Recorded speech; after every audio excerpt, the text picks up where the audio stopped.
आपण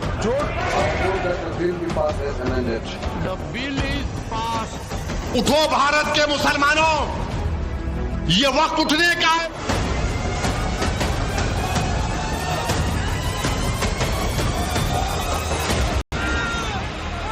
हमारे पास कोई ताकत ऐसी नहीं है कि हम इसको सड़कों के ऊपर लेकर के आए।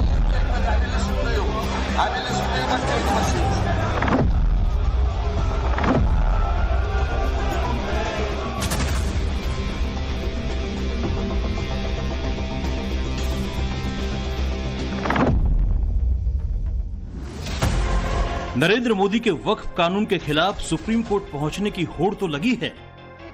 नए वक्फ कानून के खिलाफ अपनी आवाज दर्ज कराने की विरोधियों की बेचैनी तो नजर आती है, लेकिन क्या मोदी शाह की रणनीति के आगे वक्फ कर जमीन की लड़ाई का विरोधियों का हौसला दम तोड़ रहा है? या अगर हौसला है भी तो क्या विरोधी बढ़ चुके हैं, बिखर चुके हैं, कंफ्यूज हो चुके हैं? नए वक्फ कानून का विरोध करने वाले इसे मंजूर तो नहीं कर पाएंगे, लेकिन ऐसे संकेत मिलने लगे हैं कि मोदी और शाह का काउंटर करने के लिए उनके पास मजबूत रणनीति नहीं है। जहां मुसलमानों का एक वर्ग इसके पक्ष में है, तो वहीं इसके विरोध में सरकार के खिलाफ सड़क पर उतरा जाए या फिर कानूनी लड़ाई लड़ी जाए, इसे लेकर कानून के विरोधी बटे हुए नजर आते हैं।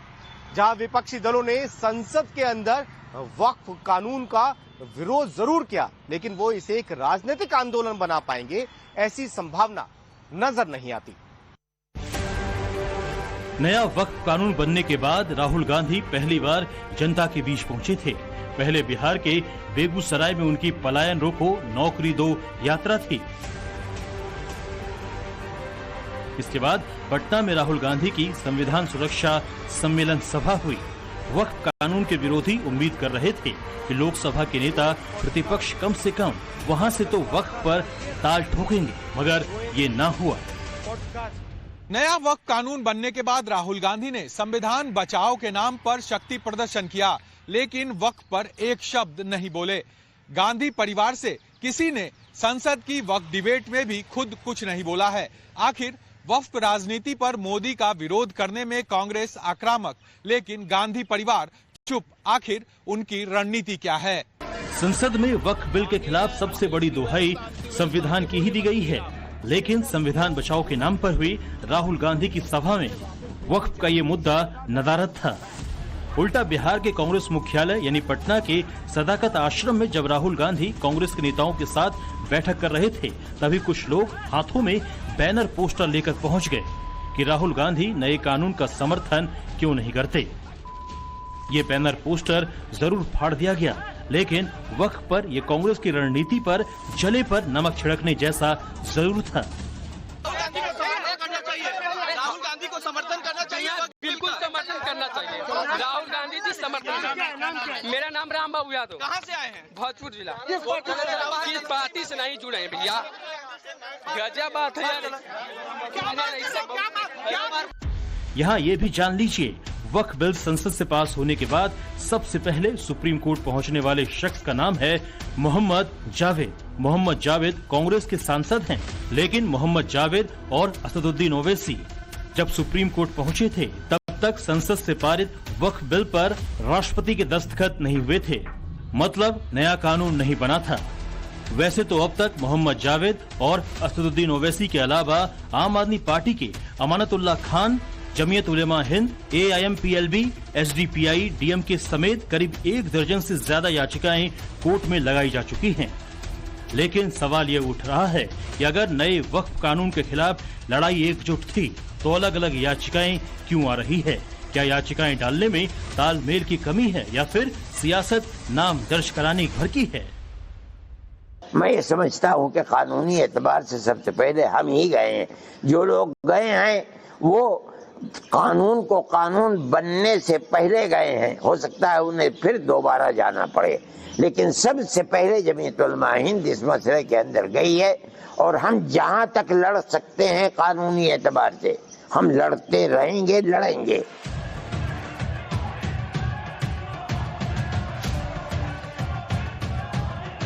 वक्फ कानून के विरोध का अजब ड्रामा जम्मू कश्मीर में देखने को मिला। एक और सत्ताधारी नेशनल कॉन्फ्रेंस के विधायकों ने ही विधानसभा में संसद के वक्फ कानून के खिलाफ स्थगन प्रस्ताव लाने की कोशिश की, तो नेशनल कॉन्फ्रेंस से ही आने वाले स्पीकर अब्दुल रहीम राथिर ने इसकी मंजूरी ये कहकर नहीं दी कि मामला सुप्रीम कोर्ट में है, इसलिए नियम स्थगन प्रस्ताव की इजाजत नहीं देते। स्पीकर की इस व्यवस्था पर नेशनल कॉन्फ्रेंस के विधायकों ने सदन को आसमान में उठा लिया।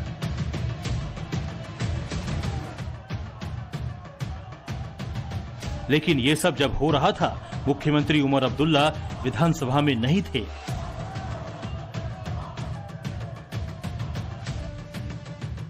अलबत्ता उनकी सुबह की तस्वीर वायरल है, जिसमें श्रीनगर के टुलिप गार्डन में उमर और उनके वालिद फारूक अब्दुल्ला वक्फ बिल संसद में लाने वाले अल्पसंख्यक मामलों के मंत्री किरण रिजिजू से हंसते हंसते हाथ मिला रहे हैं। अब इस पर सज्जाद लोन सरीखे विधायकों ने उमर पर सवाल उठाया है। उधर महबूबा मुफ्ती अभी भी इस सेंटीमेंट को हवा देने में जुटी है कि नया वक्फ कानून मुसलमानों का कब्रिस्तान तक छीन लेगा। पहले तो एनआरसी को लाके बीजेपी सरकार ने यहाँ के जो मुसलमान रहने वाले हैं उनकी शहरियत पे एक सवाल उठाया है कि अब पहले उनको ये साबित करना पड़ता था मेरा दादा परदादा वो जी इस मुल्क का रहने वाला था, और अब जो दूसरा उन्होंने बिल अमेंडमेंट लाया वक्फ में, तो उससे हिंदुस्तान के मुसलमानों को अब अपने कब्रिस्तान की भी जमानत देनी पड़ेगी कि मेरा बाप, मेरा दादा, मेरा परदादा इस कब्रिस्तान में था। इस तरह इस वक्त बीजेपी सरकार चल रही है, तो कहीं ना कहीं इनका मकसद ही यही है कि एक वक्त ऐसा आए, खुदा ना खासा मुसलमानों को मजबूर किया जाए कि कब्रिस्तान के रहेंगे नहीं तो आप भी हमारी तरह वो जो घर वापसी की बात करते हैं, अपने जो आपकी मैयतें हैं उसको क्रिमेट करें, उसको जलाएं। इस किस्म के हालात बन रहे हैं। इस तरह के बयानों से नए वक्फ कानून के खिलाफ माहौल बनाने की कोशिश जरूर हो रही है, लेकिन देश को शाहीन बाग बनाने का मंसूबा अब की बार शायद ही पूरा हो, क्योंकि अब की बार बीजेपी शासित राज्य सरकारें सीएए के विरोध के नाम पर हुई हिंसा से सबक लेकर अलर्ट हुई नजर आती हैं। यूपी में तो आलम यह है कि मुजफ्फरनगर में काला बैंड पहनने वाले सैकड़ों लोगों को मजिस्ट्रेट का नोटिस आया है।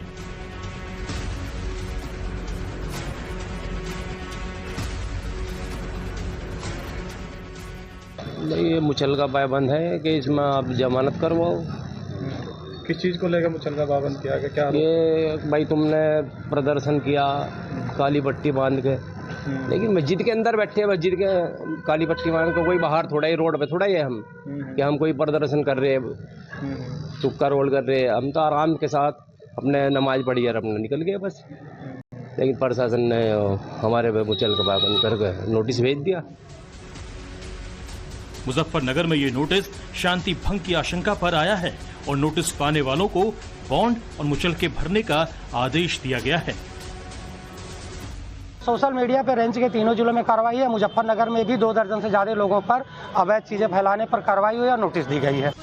लखनऊ में रहने वाली समाजवादी पार्टी की नेता सुमैया राणा का भी दावा है कि उन्हें वक्फ बिल का विरोध करने पर नोटिस सौंपा गया है।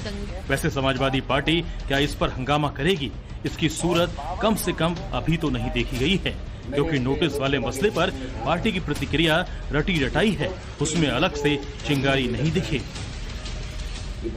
अब देश यहाँ शादी है, कार्यक्रम है, बोले आदमी ज्यादा इकट्ठे हुए मुकदमा कायम कर दें। ये तो अब एक डिक्टेटोरियल गवर्नमेंट है, यहाँ कोई सरकार थोड़ी है। मैंने संसद में इस पे बोलते हुए सेंटेंस कहा था कि हम धीरे धीरे डेमोक्रेटिक स्टेट से टोटलिटेरियन स्टेट की तरफ बढ़ रहे हैं।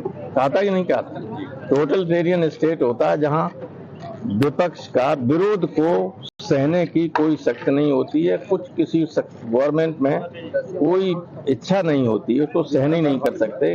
वो नो अपोजिशन, नथिंग व्हाटसोएवर।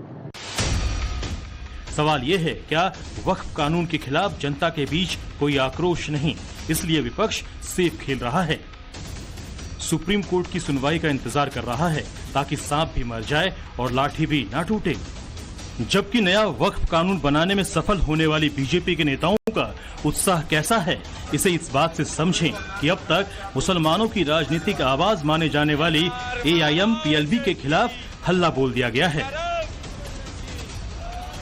भगवान से मैं प्रार्थना करूंगी कि जिस तरीके से वक्फ बोर्ड का चिट्ठा खुला है और सारे चोर की दाढ़ी के तिनके हमने गिने हैं, उसी तरीके से बहुत जल्द all India Muslim personal law board पर हम हथौड़ा चलाएंगे, हम ताला मारेंगे, क्योंकि भारत देश, इस भारत भूमि और इस भीमराव अंबेडकर जी के संवैधानिक देश को किसी भी मुसलमान के पर्सनल लॉ की यहाँ पर बिल्कुल भी जरूरत नहीं है। वैसे वक्फ पर मोदी शाह की रणनीति सफल रही तो उधर दक्षिणपंथी खेमे के लिए एक रेड अलर्ट नजर आया है। जोश में होश न खोने की जरूरत महसूस हुई है। प्रयागराज के सिकंदरा में गाजी मियां की दरगाह पर हिंदू संगठनों द्वारा गुम्मद पर चढ़कर भगवा झंडा लहराने का मामला सामने आया है। क्रूर सालार गाजी का विरोध अपनी जगह है, लेकिन कानून हाथ में लेने की इजाजत किसी को नहीं दी जा सकती। Bureau report, Times Now, नफर।